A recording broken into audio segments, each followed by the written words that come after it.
안녕하세요. 미랄 한글학교 중등 역사반 우리 학생 여러분. 어, 록다운 기간 거의 열흘이 다 되어 가는데 다들 건강하게 잘 지내고 있나 모르겠습니다. 이럴 때일수록 하루에 조금씩이라도 팔굽혀펴기라든가 간단한 운동하면서 몸이 너무 지치지 않도록 체력 관리, 몸 관리를 잘 하는 게 중요할 것 같습니다. 선생님도 지난 일주일 동안 하루에 꾸준히 10,000보 이상 걸으려고 많이 노력을 했는데 그렇게 걷다 보니까 어느 정도 몸과 마음이 잘 균형을 찾아서 지낼 수 있었던 것 같습니다. 여러분도 몸 건강히 잘 지내고 록다운 기간이 무사히 잘 지나가고 다시 반가운 얼굴로 만났으면 좋겠습니다. 오늘 배울 부분은 신라 말의 사회 혼란과 후삼국의 성립이라는 내용을 갖고서 학습을 하려고 합니다. 오늘 학습 목표는 통일신라, 그렇죠. 남북국 시대라고 했죠. 그 시대가 지나가고 새로운 왕조 고려가 출발하기 이전에 신라 말의 정치, 문화적, 사상적 배경은 어떻게 되는지를 좀 살펴보려고 하고요. 그래서 신라 말에 성장한 세력들, 그리고 새로운 사상의 유형들은 뭐가 있는지 좀 알아보려고 합니다. 그리고 후백제, 그리고 후고구려의 성립 과정과 배경에 대해서도 알아보려고 합니다. 항상 선생님이 강조하듯이 역사를 배울 때는 항상 연표, 그 다음에 주변국의 외교 관계와 그 상황들을 먼저 살펴보는 게 그 시대를 바라보는 데 있어서 굉장히 많이 도움이 된다고 했죠. 그래서 신라 말기에 중국과 한반도의 연표를 이렇게 비교해서 보려고 합니다. 한반도 신라와 발해가 같이 공존하고 있던 시기를 남북국 시대라고 했죠. 이 남북국 시대는 중국에서도 당나라 시대랑 비슷한 시기입니다. 역사상 가장 중국이 태평성대를 누렸던 시기가 바로 당나라였기 때문에 이 시기에는 특별히 신라와 발해를 공격하는 중국 대륙에서 공격하는 그런 외부 세력이 거의 없었다라고 보면 됩니다. 때문에 굉장히 좀 평화로운 시기였고요. 그러다가 중국 당에서 거의 907년에 멸망하게 되는데 그 멸망하기 전에 한 100년을 앞두고 남겨두고서 많은 당에서도 내적으로 반란이라든가 농민 반란, 대표적인 게 황소의 난 같은 거였는데 이런 반란들이 일어나면서 중국 정부가 당 정부가 굉장히 좀 힘들어지는 시기를 겪습니다. 그 이후에 5대 10국 항상 얘기하지만 5대는 북쪽에 오랑캐 나라들이 세운 나라고 10국은 그 남쪽에 한족이 세운 나라들을 이야기합니다. 907년부터 960년까지 짧은 한 50년 조금 지나가는 반세기 안 되는 시기 동안에 많은 왕조가 지나갔죠. 그만큼 당이 멸망하고 나서 통일된 세력이 없이 50년간 지나갔다는 얘기입니다. 재미있는 것은 중국의 역사를 보면 고대로부터 중세, 근세로 오면 올수록 통일 왕조에서 분열 왕국으로 넘어가는 시기에, 그러니까 분열 왕국으로 있는 이 시기가 점점점 짧아집니다. 예전에 고대에 보면 춘추 전국 시대 수백 년간 진행되다가 그 춘추 전국 시대를 통일한 나라가 진이었죠. 진, 한.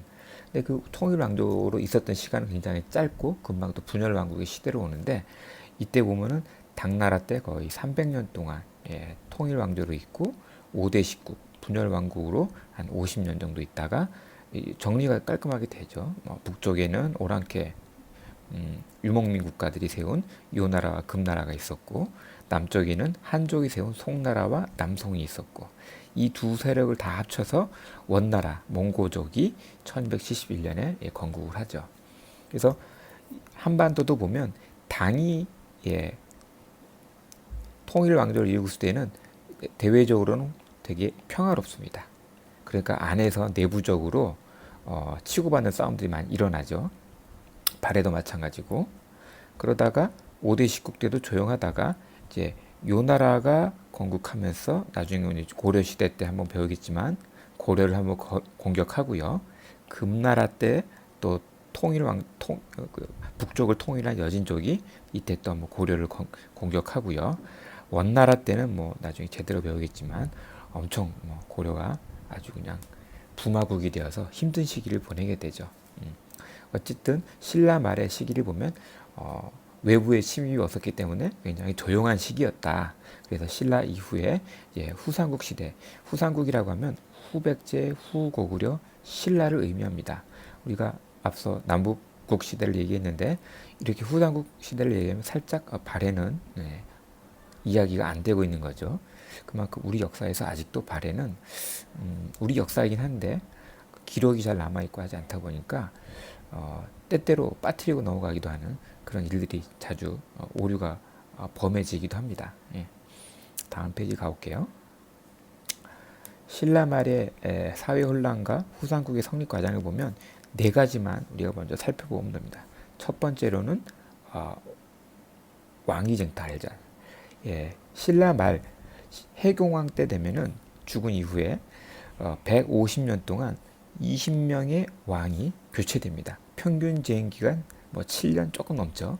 그 정도로 왕이 자주 바뀌는데 그 이유는 진골 귀족이 증가해서 권력 다툼이 늘어나고 이 때문에 왕권이 약화되었기 때문이다 라고 얘기할 수 있습니다. 그럼 진골 귀족이 왜 증가했느냐? 신라 역사상 마지막 성골은 첫 번째 진골로서 왕의 자리에 오른 사람은 태종 무열왕입니다.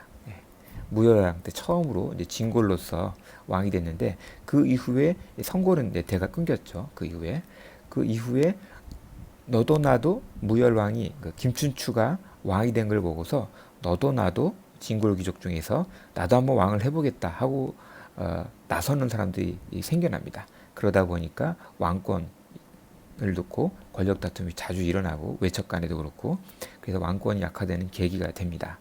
왕위쟁탈전 중앙에서 이렇게 정신이 없다 보니까 지방에서는 한번 기회를 노려보는 세력들이 나타날 수 있겠죠. 때마침 뭐 중앙에서 왕권 쟁탈 때문에 정신도 없고 백성들의 먹고 사는 문제에 대해서 관심이 없다 보니까 지방에서는 귀족 출신인 김원창이 822년에 난을 일으키기도 하고 또 원종과 애노라는 농민 반란이 일어나기도 합니다. 그 다음에 또 양길이라는 사람이 북원, 오늘날의 원주 땅이고 여기서 또 반란을 일으키기도 하고요. 견훤 마찬가지. 완산주, 오늘의 전주에서 반란을 일으킵니다. 나중에 양길의 부하였던 궁예가 독자적인 세력을 일으켜서 송악, 오늘날의 철원 지역에다가 후고구려를 세우죠. 당시 지도를 잠깐 보면 여기 보시면 아까 얘기했던 견훤이 세력을 일으켰던 곳 여기죠. 여기고 양길이 일으켰던 지금 여기 철원 지역입니다. 그리고 양길의 후예였던 부하였던 궁예가 세력을 일으킨 곳이 철원 지역이었고요. 그다음에 아까 얘기했던 농민 반란 원종과 애노에 나는 요 상주 지역 사벌이라고 하는 지역에서 반란이 일어납니다. 그다음에 김원창에 나는 이쪽 웅천 오늘날의 공주 지역인데 여기서 반란이 일어나서 기록에 의하면 이 당시에 신라 후대 면적의 거의 절반 가까이를 차지할 정도로 큰 세력을 이뤘다가 나중에 이제 살해되고 말죠. 이만큼 신라 곳곳에서 지방 호족과 농민의 반란이 일어나서 신라 말기는 굉장히 어지러워지는 상황이 됩니다. 이렇게 세상이 어지러울 때 새로운 세력들이 등장하는데 그 세력들 중에 하나는 호족이라면 누구냐면 몰락하거나 낙향한 귀족들을 또는 뭐 지방 촌주 중에서 좀 세력이 있었던 사람 또는 해상 세력 이런 사람들을 지방 호족이라고 합니다. 중앙 권력이 약하니까 나타난 현상인데 대표적으로 해상 세력이었던 사람들만 보면 우리가 잘 아는 해상왕 장보고 828년에 완도 지역에다가 이제 청해진을 설치하죠. 그리고 당시에 신라의 해안 지방을 침입하던 왜구들을 다 소탕하고 해상 무역로를 개척을 합니다. 그래서 당과 신라, 또 신라와 이렇게 일본 오가는 해상 무역로를 완벽하게 장악을 함으로써 잠시나마 이 30여 년 기간 동안 신라 남부 지역에 왜구가 사라지고 안정적인 세력을 구축하게 되죠.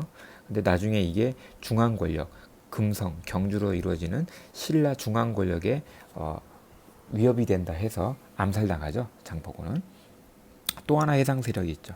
나중에 고려를 세우게 되는 왕건. 왕건은 예성강, 오늘로 말하면 개성에서 출발한 해상 세력입니다. 나중에 궁예 휘하에 들어갔다가 궁예를 이제 실각시키고 고려를 건국하게 되죠. 예. 이렇게 호족들은 거대한 농장과 사병들을 거느리고 독자적인 세력을 구축했던 사람들입니다. 이 밖에 어떤 호족들이 있나 보면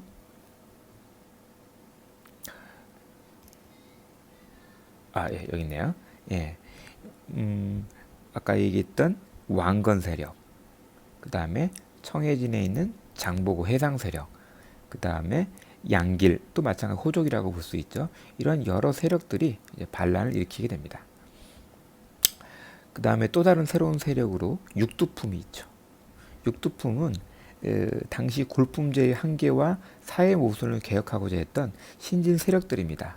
신라에는 17개의 관등이 있었는데 육두품은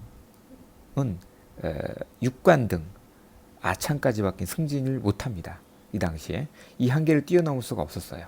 그러다 보니까 실력이 좋음에도 불구하고 뜻을 펼칠 수 없는 사람들은 당에 유학해서 국자감이라는 오늘로 치면 대학 같은 것 들어갔다가 외국인들만을 대상, 외국인 유학생들을 대상으로 치르는 과거 시험이 있습니다. 그게 바로 이제 빈공과인데 이 빈공과에 합격해서 뜻을 펼치는 관직에 올라가는 신라, 발해도 마찬가지였습니다. 신라와 발해 유학생들이 되게 많았습니다. 그 중에서 최치원이라는 사람이 가장 유명한데 나중에 당에서 있다가 그 신라에 와서 이제 뜻을 펼치려고 진성 여왕에게 시무책 10조를 건의하기도 하는데 결국은 귀족 세력에게 막혀갖고 그 개혁안이 제대로 이행되지 못했죠. 그리고서 나중에 낙창에서 조용히 살다 이제 생을 마감합니다. 이처럼 육두품은 골품제 한계를 뛰어넘으려고 그래서 사회 모순을 개혁하고자 했는데 기존의 신라 왕실에서는 이게 안 되다 보니까 호족과 손을 잡습니다. 육두품 세력이. 그리고 또 하나의 새로운 세력들, 종교적으로 보면 선종이 있었죠. 불교에서 선종이라고 하면 보통 정신수양, 개인의 정신수양과 깨달음을 중시합니다. 그러다 보니까 글자를 모르는 일반 백성들, 또 까막눈이었던 호족 세력들도 불교의 깨달음, 불교에 입도할 수 있었던 거죠. 반면에 이제 교종이라고 하면 항상 경전을 중요시하고 글을 읽을 줄 아는 귀족들을 중심으로 이제 불교가 발전할 수밖에 없습니다. 그래서 보통은 교종은 왕실 중심으로 귀족 중심으로 발달을 하고 신라 말기에 가면은 이렇게 호족들의 후원을 받은 선종이 크게 유행을 하죠. 그래서 대표적인 스님으로 도선이라는 스님도 있었고 9개 유명한 절들을 중심으로 구산 선문이 이제 생겨나게 됩니다. 지도를 잠깐 보면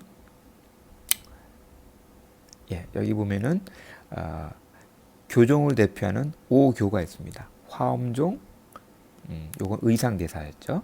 법성종, 원효대사가 세운 거고, 열반종, 법상종, 계율종 이렇게 5개의 주요한 교종의 세력들이 이제 있는 절들이 있었습니다. 또 하나 이제 선종들이 세운 유행했던 절들이 있죠. 구산이라고 합니다. 그래서 수미산, 사굴산, 사자산 이런 산들마다 선종이 이제 주로 산에 들어갔죠. 산에 들어가서 선종을 크게 유행시킵니다. 호족 세력과 또 육두품 세력의 후원으로 인해서 선종에서는 이렇게 승탑과 탑비들이 유행을 하기도 합니다. 유행을 하기도 합니다. 아까 골품제 볼 때 17관등 중에서 17관등 중에서 육두품은 아창까지밖에 못 올라간다 그랬죠. 이 골품제에 따라서 올라갈 수 있는 그리고 입을 수 있는 복식의 제복, 의복이죠. 의복의 컬러가 다 다릅니다. 육두품은 비색까지만 입을 수 있었고요. 이 자색, 진골 귀족이 올라갈 수 있는 이 이벌참부터 대하참까지 이 관직은 자색 옷을 관복을 입었다고 합니다. 뭐 다 외울 건 없고, 예. 진골로서 최고의 관직은 이벌찬이었다. 그리고 육두품에 올라갈 수 있는 최고의 관직은 아찬이었다. 그리고 가장 낮은 관직은 조위였다. 뭐 이 정도만 우리가 기억하고 넘어가면 될 것 같아요. 다시 와서 선종이 이제 새로운 세력으로 부상했고, 또 하나 풍수지리설이 이제 대두합니다. 땅의 기운이 사람의 길흉화복에 영향을 미친다라고 하는 이 풍수지리설이 신라 말기에 유행을 하는데, 뭐 금성, 뭐 기존 통일신라 왕실과 귀족 중심으로 있었던 이 금성에 반대해서 금성 말고도 사람의 길흉화복에 좋은 길한 땅이 있다. 그런 곳들이 대표적으로 이제 철원 땅, 뭐 개성 땅이다. 호족들이 머물고 있던 땅이 여기다 길한 땅이다. 여기서 유명한 귀족들이 나올 것이다. 이렇게 이제 풍수지리를 이야기하는 사람들이 호족들을 후원해 줬던 거죠. 신라 말기에 보면 이렇게 지방에서는 중앙에서는 왕위 쟁탈전이, 지방에서는 반란과 그다음에 새로운 호족 육두품, 그다음에 선종과 풍수지리설들을 새로운 사상들이 대두하면서 굉장히 혼란스러운 시기를 보내게 됩니다. 잠시 보면 후삼국이 어떻게 이제 발전해 가는지 볼 수 있는데, 첫 번째로 후백제, 견훤이 세운 나라는 이제 후백제죠.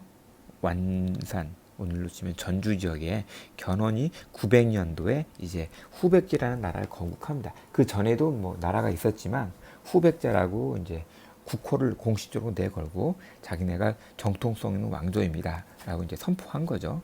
그걸 본따서 후고구려가 901년에 이 철원 땅에서 시작을 합니다. 철원 땅에서 시작을 합니다. 그러다가 나중에 이제 궁예가 시작했죠. 후고구려에서. 궁예의 부하였던 이제 왕건이 나중에 궁예를 몰아내고 이제 고려를 건국하게 될 시점이 918년입니다. 참고로 궁예는 신라 뭐 재미있는 이야기가 있죠. 신라 왕실에서 그 왕자 출신인데 이제 권력 다툼에 밀려서 몰래 이제 그 아버지가 죽고 그 갓난아기를 밖에 몰래 이제 버리려고 했는데, 밖에서 유모가 갓난아기를 받는 과정에서 잘못 그 아기의 눈을 찔러서 궁예의 눈이 이렇게 애꾼이 됐다. 뭐 이런 이야기 설화가 있습니다. 어쨌든 궁예가 애꾼이었던 건 맞고요. 예, 그 궁예를 통해서 후고구려 뒤를 이어서 고려가 건국이 됩니다. 그리고서 후백제 후고구려를 모두 멸망시키고 936년이 되면 이제 후삼국을 통일하고 하나의 나라, 고려라는 나라가 이제 건국이 되는 거죠. 예. 후 삼국시대, 후백제, 후고구려, 그다음에 통일 시대를 거쳐서 이제 후삼국이 끝나고 고려로 완성되는, 통일되는 과정들을 오늘 살펴봤습니다. 참고로 이제 우리가 잘 아는 해상왕 장보고에 대해서만 하나 더 이야기해보고 넘어갈까 합니다. 장보고가 이제 진을 쳤던 곳은 여기 청해진입니다. 전설의 기록에 의하면 장보고가 이제 굉장히 어렸을 때 당나라로 넘어갔다가, 이곳으로 이게 당나라로 넘어갔다가 거기서 묵과에 급제해서 유명한 장군이 됐다가 거기서 어떠한 연유로 이제 실각을 하고 관직을 잃고 다시 신라로 와서 신라 진성영한테 가서 내가 왜구들이 당나라뿐만 아니고 신라 서해안을, 남해안을 이렇게 노략질하는 모습을 보니까 너무 마음이 아픈데 나에게 땅과 기회를 준다면, 군사를 준다면 왜구들을 다 소탕하겠다 해서 청해진의 근거지를 마련하고 이제 해상 무역로를 평정해 가기 시작합니다. 그때부터 이제 당과 신라 그리고 일본을 오가는 삼각 무역이 이제 시작이 되게 되죠. 하지만 장보고가 너무 세력이 커지니까 신라 경주에 있는 금성에 있는 이제 귀족들이 장보고의 세력들을 두려워해서 자객을 보내서 암살을 시키죠. 예. 그래서 장보고는 일찌감치 이제 그 수명을 끝내게 되는데, 어쨌든 장보고 나중에 여러분이 커서 이제 많이 배우게 될 겁니다. 역사상 최초의 우리 민족 최초의 해상왕이자 벤처기업가였고 바다를 무대로 활약했던 인물이다. 이런 식으로 많이들 회자됩니다. 그만큼 장보고는 유명한 사람이고 장보고가 머물렀던 곳이 요 완도 중에서도 여기가 이제 장도라는 곳인데 여기에 가면 지금도 장보고가 청해진을 세웠던 유적들이 많이 출토되고 있습니다. 네, 오늘 이렇게 해서 신라 말의 사회 혼란과 후삼국의 성립을 살펴보았습니다. 네 가지만 잘 기억하면 된다 그랬죠. 지방에서는 왕위쟁탈전이 있었고 그래서 중앙 권력이 흔들리다 보니까 지방에서 호족 세력들과 그다음에 새로운 지식인층, 육두품이 등장하고 종교적으로는 선종과 풍수지리설이 등장해서 새로운 세계 후삼국 이후에 고려라는 새로운 세상에 열리게 되는 이제 그 배경이 마련이 되게 됩니다. 다음 시간에는 고려가 어떻게 또 성립되고 또 발전해 나가는지 살펴보도록 하겠습니다. 예, 오늘 수업은 이렇게 마치고 다음에 또 볼 때까지 여러분 모두 건강하시기 바랍니다. 감사합니다.